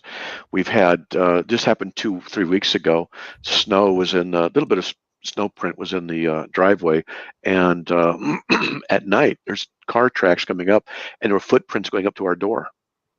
And nobody we know of would do that, and at 2 or 3 o'clock in the morning. So maybe it's a you wrong get some address. cameras. We have cameras, and I didn't check. I think one's unplugged. I got to redo that. We've got alarms. I did years of Krav Maga, and so I have a black belt in Run Fu, the ancient Chinese art of removing yourself from danger. But we've had we had sounds on the windows and stuff like that, and things like that. And so a month ago, who are these people though? Are these like other just atheists or just? We don't know. I mean, I suspect the Free Will Baptists. Probably the provisionists. Yeah. So get this. This guy, a friend of my daughter's comes up and knocks on the window to kind of scare us for fun. And so I started going upstairs to get my gun because I don't know. And he came in because my daughter let him in. And okay, so I put my gun back, and I came down and I said, "Hey, how's it going?" And then blah, blah, blah. I told my daughter, "Tell him not to do that again." And she goes, "I already did." She goes, "He doesn't understand." Please don't do that. We have reasons, That's not a joke around here. Yeah. Not a joke around here, And so I've had Satanists threatening to kill me. We've had the FBI involved. You've also had Satanists assist you. I have one Satanist assist me. Yeah. And I got a story. I'm gonna give you the short version. This is a true story. This is true. I had forums. I had a written debate with some forums with an atheist, and I pulled a fast, slick and quick trick on the atheists and used it against them. That's another story. And because of it, some atheists started hating me because they got hoisted by their own petard, and they developed an anti-carm ministry, and they actually called it AARM, Atheist Apologetic Research Ministry. And then these guys on that started to say things and spread false rumors and spread stuff and really cause problems. And they were trying to destroy the Carm ministry and the Carm website. All right, that's one part. So I buried a son years ago. And so a friend of mine had a Satanist friend, and she's a weird relationship they had. But she's trying to witness to him, and this woman's daughter was killed in front of her. And so I said, "Let me talk to her." And I did. And for 2 hours, a Satanist woman, tattooed lesbian Satanist woman, just cussed me out and God out for 2 hours. I just talked, and and it hurts. And so losing a child. So we talked. Okay, so there you go. Right Now, we got this Satanist from another place in the world we found, didn't know at the time, started threatening me to kill my family and me. And the FBI got involved, and they found out that it was from another country. And so we had the police go to that country, to that door, knock on the door. And so that really pissed this person off and said, I know people in your area. We're going to have them kill you, your family. The Satanist lesbian found out about it and attacked the other person, threatening with their Satanist stuff. This is for real. Okay. The atheist group had a secret meeting. This is for real. Had a secret meeting group where they plotted what they were going to do to destroy the ministry, destroy Carm, and they got this Satanist woman on there, who then fed me the information of what they were going to do that helped. And they couldn't figure it out. And while she was cussing at me publicly, calling me all this stuff, and she fed me the info, she goes, Matt, I don't agree with what you do, but you have the right to do what you want. And okay, that's bizarre enough. And then I get a phone call from my brother. I am in Idaho here. My brother's in Missouri. My brother calls up. Hey, do you know so-and-so? I go, yeah, he's an atheist guy in this ministry, and I just snotted on it for like 3 minutes. I went, wait a minute, why are you asking about him? And no lie, he says, he works for me. Wow is right. And his last name is Slick. And when the atheists all found out that he worked for my own brother and he's a Christian, he couldn't put it together. And it was just like, are you kidding me? If I wrote that in a story, you'd go, nah. And then my dad was out there. My dad got sick. I had to fly out there, and I met the guy. And let's just say I intimidated him. Yeah. You introduced yourself. I introduced myself very confidently, let's just say. That's all. And didn't say anything without, Some crazy people out there for sure. Actually, you don't want to lay hands on a Satanist. I mean, maybe a brother in the church. This was an atheist guy. Yeah. Yeah. And you're right, Truth Defenders. I'd have my gun on me all the time. Well, now we've got guns placed downstairs. So good. That was a while back, but yeah. You get a dog too, a big old dog. Yeah. Nobody bothers me with this one. I have attack kittens. I basically you just throw them at them in their claws and they attach like Velcro. The philosophy of home defense is a couple things, right? Is my goal is to be a deterrent. I want to look tougher to break into than my neighbors, put it that way. Right. And then I want my house hardened on the outside to the point where they have to make a lot of noise to break in, because that's giving me time to react.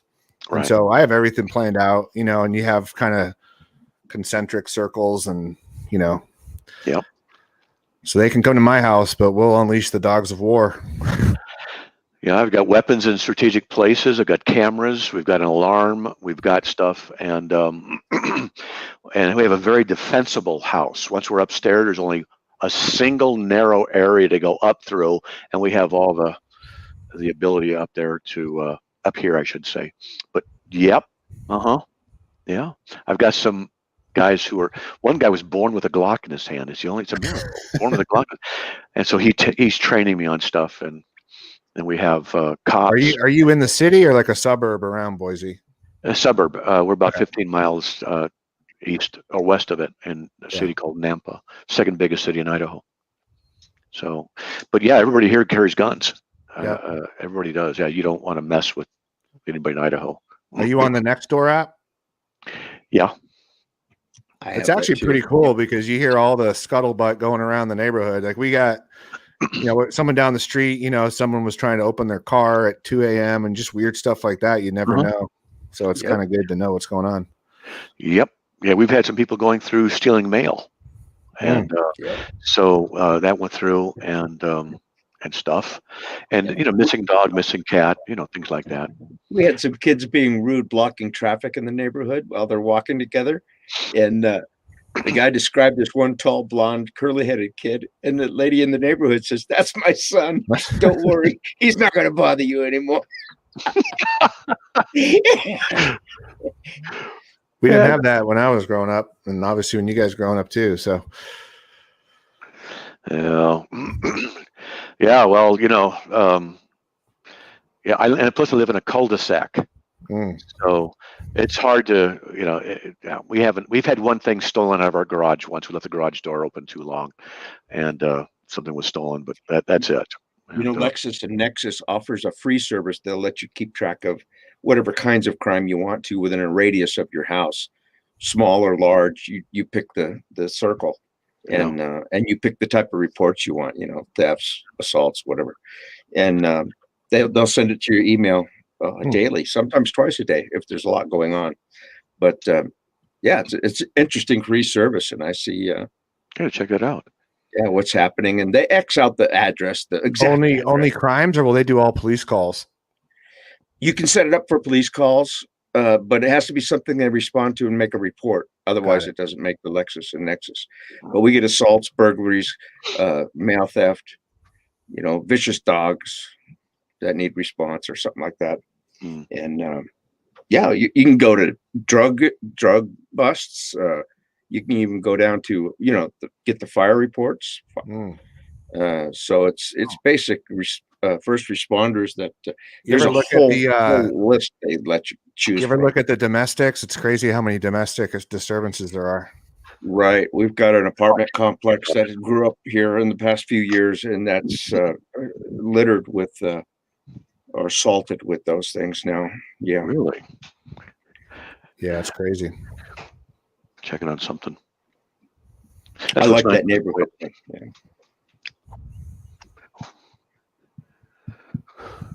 Wow. Well, so Derek, what condition do you carry your gun in? 1. Okay.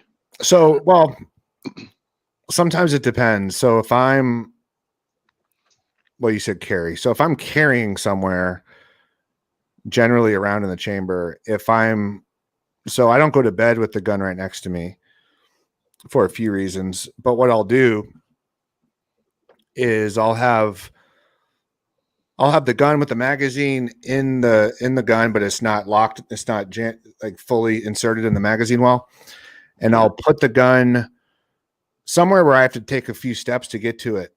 And then you have to manipulate it. I can rack my gun in 0.2 seconds, but the mindset is, especially, I don't know, it's not as bad anymore, but when I was doing more work in my previous fields, you get up and just even from training, you train so much that you can have, you can, in the middle of the night, you can start manipulating your gun and stuff. So the thing is to have a couple steps, so you wake up and you don't do anything dumb, because there are stories where people will be half asleep or be dreaming and they shoot themselves, or they shoot someone because they have their loaded gun right under their pillow or right next to them. So, yeah.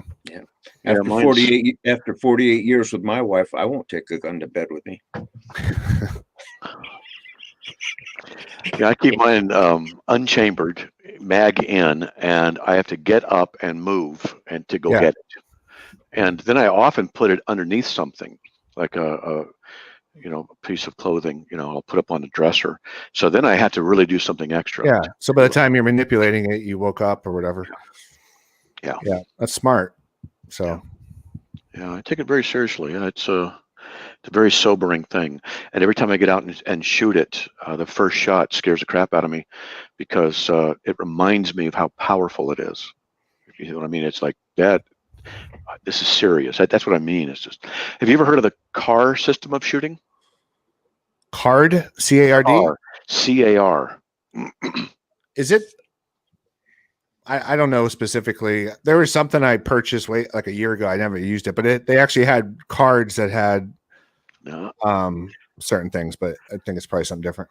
It's a tactical. Here we go. Here's a picture. Let's see if I can do this. Is it like an Israeli thing? No, I don't know what it was developed. Here, let me put it in the text. Tactical posturing that is effective. And so I put it in the text. Actually, what you can do, go to tactical-life.com, or just look up CAR, C-A-R, gun tactical life. Let's see. Try these. Let's see. Gun. Wait, I can share my screen and show it to you. There you go. There you go. What a doofus. All right. So there. Let's see. Get into that. That's it. So see how his thumbs are right there. Yeah. Yeah. Well, this is now how I shoot. And when I first did this, it was so awkward. And a guy who knows, he's the only civilian who trains. It's all military and official police. He's the only civilian who is certified to train it. And he's here in Idaho, and so he trained me. And the first time I ever tried it, it was just so awkward. So he's like on the shooting line right there. That's not like a tactical move or anything. Like he's shooting. Essentially, I don't know if he is. Okay. In that particular thing, but what happened was I was out there and I was at a range, and you know those little round metal things about 6 inches in diameter. Yeah, little steel targets. Yeah. Yeah, and so they're like 4 or 5 feet high, and whatever. Well, so we were at this gun range, and he said, I want you to try this system, and I want you to shoot those targets. And they're like 20, 25 feet away. All right. I'm like, well, on my Glock 19, holding it like that, there's no way I'm going to be able to hit it. Okay. And this is for real. And he said, I want you to do that because they're lined up. There were 6 of them. Okay. Like 3 feet apart. So 3 or 4 feet apart, whatever. He says, what I want you to do is shoot them while you're hustling, walking. Fast walking, shooting to like that, just like he was, like the guy here, to your left, shooting. And I'm like, I won't be able to hit anything. And no lie, it was at least 20 feet. I picked off 5 out of 6, first time, first round, and the 6th one I missed on the first and picked it up on the second shot. I couldn't believe it. And you would never do that shooting the other way, right? No, because you have to move sideways. Right. And this way you actually move forward. And I was down crouched. I was moving quickly, faster than a normal walk. And boom, boom, boom, boom. And I missed a 6th. I did it, boom. And he goes, dude, that was awesome. I'm like, I can't believe it.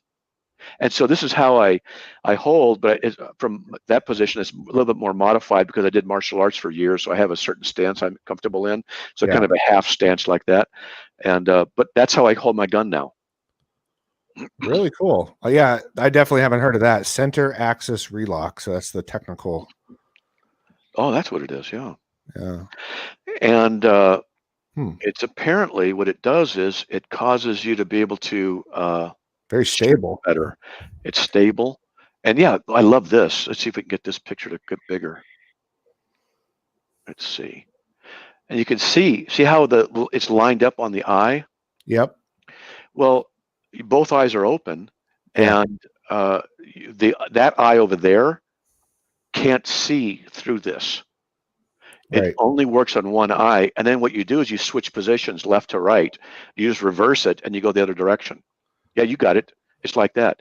Yeah. And so it just automatically forces you to line up. When you're in the triangle position and your gun's out in front of you, you got this left and right eye thing to go through. Well, if you're trained, it's not a problem. But with this, it just automatically your right eye, your left eye is what's going to see, and then when you switch it around that way, your right eye is going to be what sees. And you just switch it, and it's just you practice switching like that, and it's like anyway, it's just different. It's really cool. I've never heard of that. Yeah, I'm gonna look into it. And they actually have. He was telling me they have stuff from shooting from cars, so you can shoot from a car like that. Yeah. Wow. And some stuff. But anyway, that's what it is. Pretty interesting, huh? Very interesting. Yep. And it's also better for close quarters. And he said something else. Clearing a house, it's easier that way because it's so close. You can keep it close to you as you move around. And it's your elbow. Oh, that's right. Here, I'll show you what he said. Let's see. Get rid of this. So he said that, so it's back here. So you can see how the gun is behind. And so my elbow, this way, my elbow is up here. So if you're going to come at me, I can I can move the elbow, hit the elbow, block things out, and my gun's here. Yeah. And so you have to reach way across to get it. Because if you're like this, Jackie Chan, poof, it's gone. Yeah, the physics is you have it all center mass and you have it very compacted. Yeah. Yeah. I think it's great. Very efficient posturing. Yes. I think most people, a lot of people are like, what gun should you get? And of course, the answer is the one that you're proficient with. But the problem is a lot of people, if all they do is go shoot paper, and they just shoot and it's like, oh, I'm a good shooter. Man, once you put a little stress inoculation on you, you'll miss every shot you took that you thought you could hit. And so, when your heart's beating and pumping and you're moving around, and it's a different story. Well, I've never been under a real stress situation, but Dave Kimball, our Border Patrol agent, came up here a few years ago, and we went out to a free area, and he actually got me to get stressed. And you're dead serious. My accuracy just tanked. Oh, yeah. I've learned this technique after that, so I'm curious. But yeah, I was shooting 10 feet away. I was missing by a full foot, 2 feet. Yep. Oh yeah, and you throw then throw some dummy rounds in there, so you have to do like weapons malfunction tests. And it just throws everything off. And the only way to do it is you train, and get to the point where it's muscle memory. Yeah, and I've never done that. I want to learn it. Have you heard of Gun Fu? Keanu Reeves. I know who Keanu Reeves is, but not Gun Fu.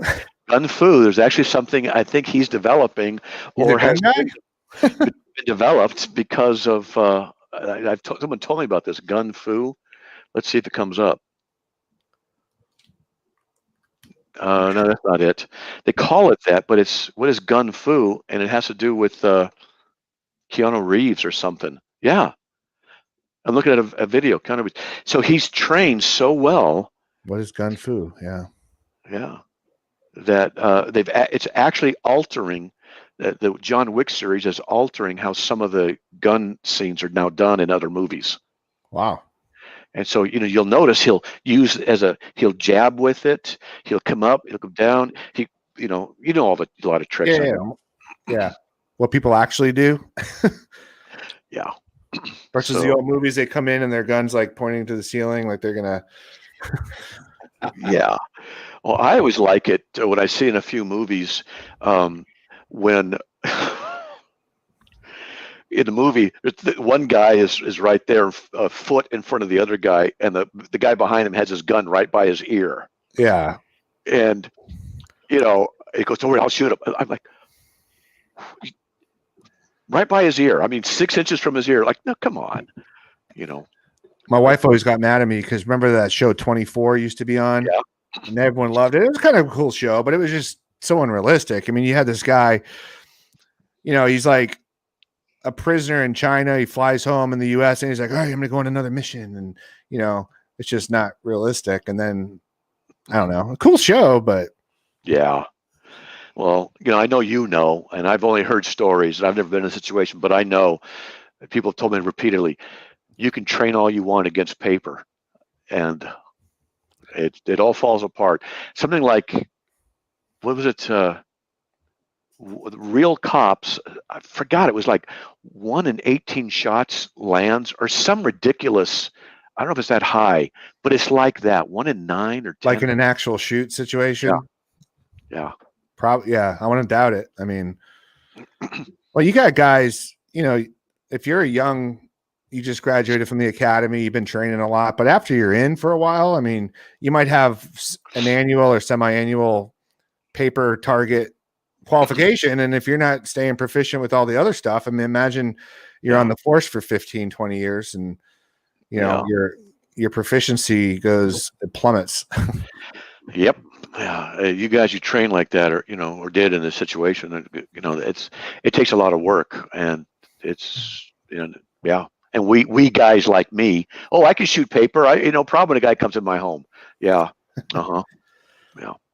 Yeah. I know that.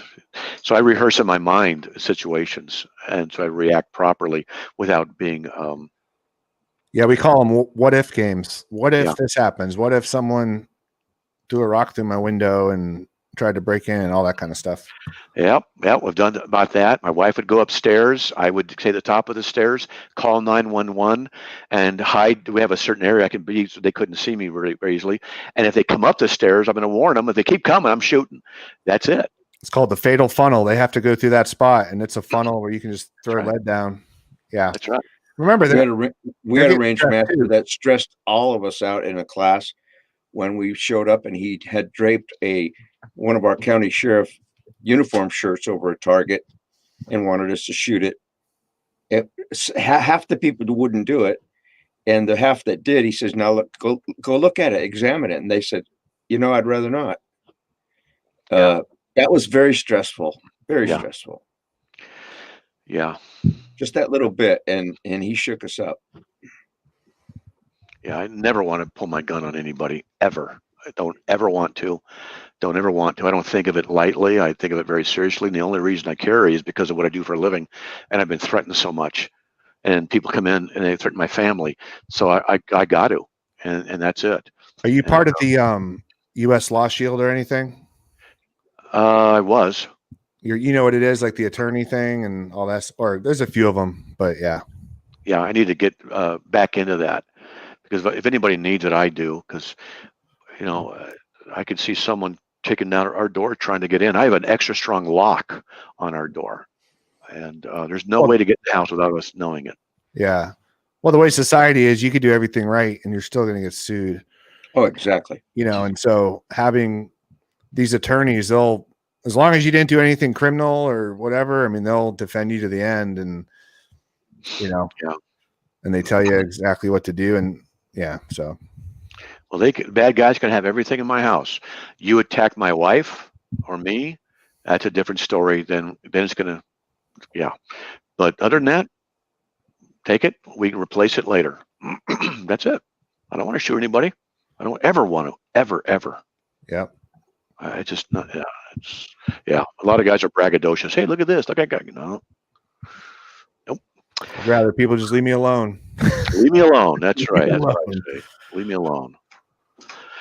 Oh well, I'm gonna get going, I guess. Hey, it was nice talking to you. Yeah, good chat. I'm glad I jumped on here with you guys.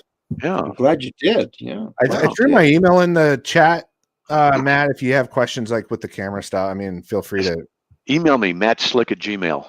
Okay. And just remind you who you are. Hopefully, I'll see it. I think I only have 6,000 in that account. How many do I have? I have only 1,651 in that one. That's down low. Yeah, you've called that out quite a bit, haven't you? Yeah, and then matt@carm.org, I have 6,033. Oh, I'll quit sending that one. Bill asked, "Can they take my cat?" Wow. I think so. I think I'll let him take the cat. Yeah. All right. All right, guys. We'll see. All right. Take care, brother. All right, man. We'll see you guys. God bless. Bye. Bye.